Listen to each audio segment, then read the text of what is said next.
கல்யாண வீட்டு ஃப்ரூட் கேசரி பாருங்க, அப்படி லபக்குன்னு விழுது.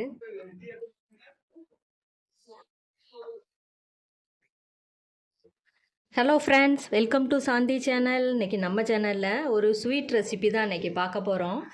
கல்யாண வீட்டு ஃப்ரூட் கேசரி எப்படி செய்யலாம் நம்ம இன்றைக்கி பார்க்கலாம். அதுக்கு தேவையானதை நம்ம பார்த்துடலாம். 200 கிராம் ரவை, ஒரு 300 கிராம் சர்க்கரை எடுத்துருக்கிறேன். உங்களுக்கு இதுக்கு மேலே இனிப்பு வேணால் நீங்கள் எடுத்துக்கலாம். அப்புறம் டியூட்டி ஃப்ரூட்டி, செரி பழம், முந்திரி பழம், அப்புறம் முந்திரி பருப்பு, லெமன் ஃபுட் கலர், நெய் ஒரு 50 மில்லி இதிலேருந்து எடுத்துக்க போகிறேன். ஆயில் ஒரு 200 ml, ஏலக்காய் ஒரு 3 எடுத்துருக்கிறேன். இப்போ நம்ம தண்ணியை கொதிக்க வச்சுக்கலாம். நான் இந்த கப்புக்கு 3/4 கப்பு எடுத்துருக்கிறேன் ரவை. தண்ணி வந்து இதுக்கு 3/4 நம்ம சேர்த்துக்க போகிறோம். தண்ணியை நல்லா கொதிக்க வச்சுக்கலாம்.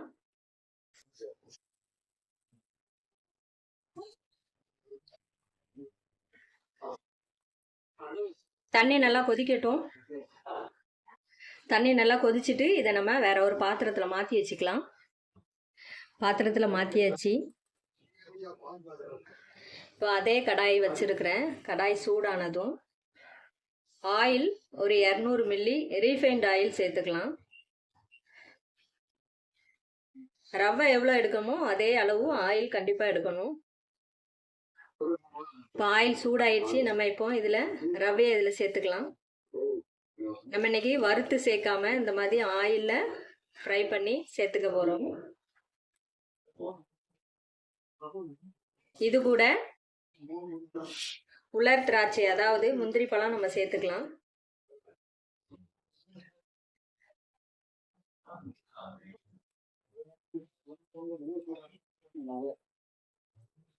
ரவை நல்லா இதுல ரோஸ்ட் ஆகட்டும் ஆயில்ல.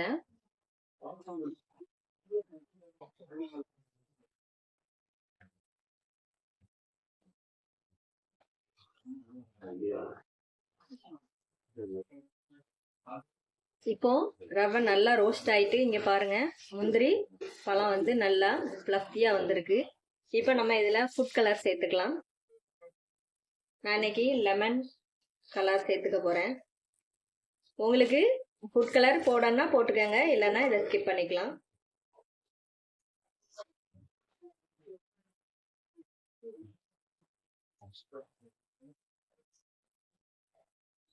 இப்போ கலர் வந்து நம்ம இப்போ தெரியாது, நம்ம தண்ணி ஊற்றும் போது தான் தெரியும். இப்போ நம்ம இதுல கொதிக்கிற வெந்நீர் நம்ம ஊற்றிடலாம்.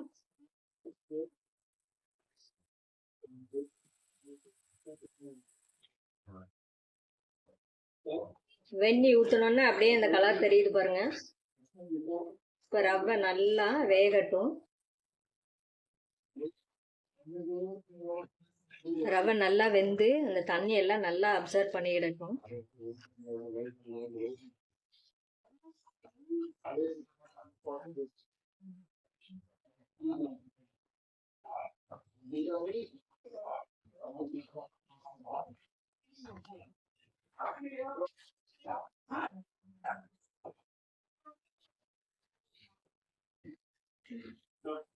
இப்போ நல்லா தண்ணி எல்லாம் அப்சர்வ் பண்ணிட்டு இப்போ நம்ம சர்க்கரை இதில் சேர்த்துக்கலாம்.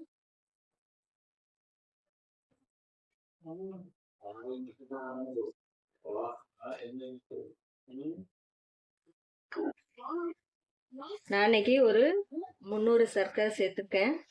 உங்களுக்கு இன்னும் தித்திப்பா வேணும்னா நீங்க சேர்த்துக்கலாம். சர்க்கரை சேர்த்தோம்னா அப்படி இலகிரும். கொஞ்சம் சர்க்கரை நல்லா இலகிடுச்சு பாருங்க.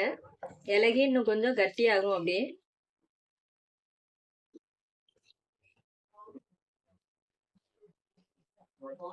இதுல ஒரு 3 ஏலக்காவை சேர்த்துக்கலாம்.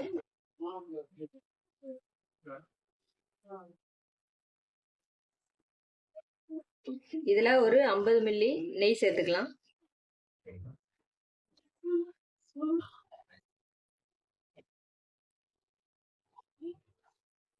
நெய் சேர்த்த உடனே வாசம் சும்மா தூக்கலா இருக்கு. இப்போ நம்ம டியூட்டி ஃப்ரூட்டி, இந்த ஃப்ரூட்ஸ் எல்லாத்தையுமே நம்ம சேர்த்துடலாம்.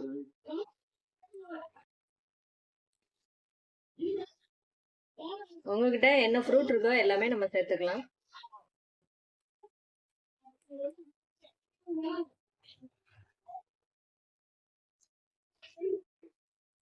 இது அப்படியே லைட்டா கலரி கொடுத்துக்கலாம்.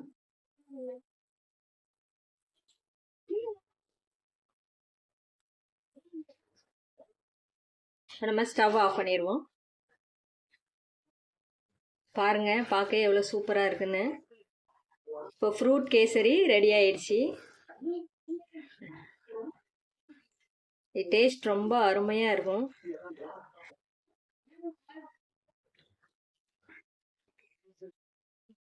இது 6 நாளுமே நல்லா சாஃப்டாகவே இருக்கும்.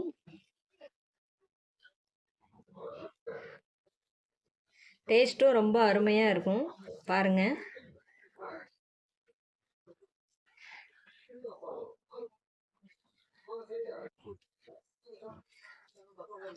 நீங்களும் இதே மாதிரி ட்ரை பண்ணி பாருங்கள் ஃப்ரெண்ட்ஸ். இந்த ரெசிபி உங்களுக்கு பிடிச்சிருந்துச்சின்னா லைக் பண்ணுங்கள், கமெண்ட் பண்ணுங்கள், வீடியோவை ஃப்ரெண்ட்ஸ் ரிலேஷனுக்கு ஷேர் பண்ணுங்கள்.